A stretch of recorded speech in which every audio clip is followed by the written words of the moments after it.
It's been an entertaining and colourful start to the local summer of cricket. We've seen big hits, peach deliveries and even 3 hat-tricks before the halfway mark of the season.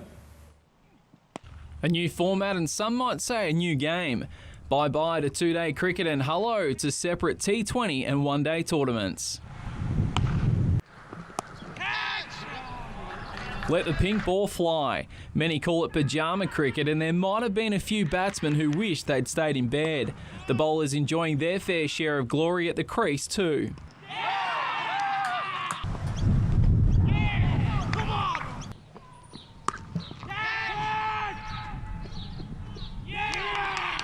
Onto the 1-day cricket, and it seems the T20 stuff rubbed off on the slightly longer format.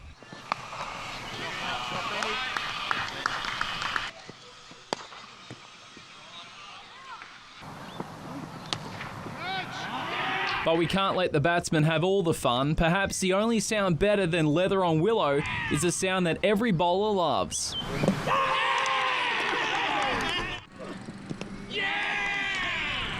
It's not every day you see a hat-trick. They only seem to come around 3 times a year.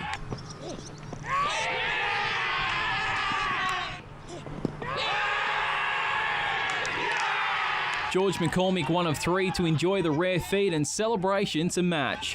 But ultimately, it's been a 1-day season dominated by 2 teams in the first half of the year. Wodonga and the defending Premier Lavington. Both suffered 1 loss heading into the festive season, and clearly they're the teams to beat in both formats this season. New City surprised us all with an appearance inside the top 6, and Albury too showed glimpses of what might come next year. But the award for the biggest surprise goes to St Pat's. The Paddy's boys have been competitive in every game they've played, and it's not hard to see why, with captain Matt Crawshaw leading the way, showing little regard for bowlers or fan safety. Stephen Murphy, Prime7 News. Cricket Albury-Wodonga's controversial decision to drop 2-day cricket is slowly being accepted by many clubs.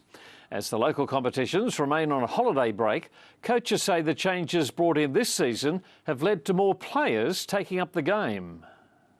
It was a controversial start to Cricket Albury-Wodonga's 2018-19 season, with big changes to the competitions, one of the biggest, a decision to drop 2-day cricket in favour of 1-day and T20 formats. We know that there was issues from certain clubs in provincial and certain clubs in district, but at this point we think most of those clubs are happy where we're at.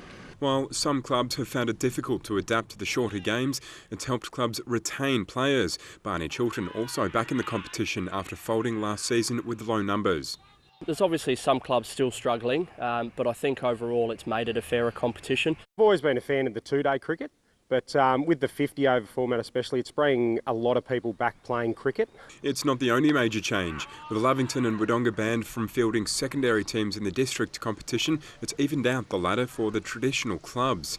The move to bring Hume League teams under the Cricket Albury-Wodonga banner, though, has been a slower process for the clubs to accept. They've never before been actually told, this is where you start, this is what time this is what you're using, these are the balls, everything like that. So they've actually been ordered what to do, which is a little bit hard for them, but they've now accepted it and we think the transition's worked well. Still, Cricket Albury-Wodonga has ensured those still struggling with the new changes that a review will be undertaken at the end of the season. We will speak to all the club presidents and a few select players at the end of the season to see where they're at. Mark Blackman, Win News.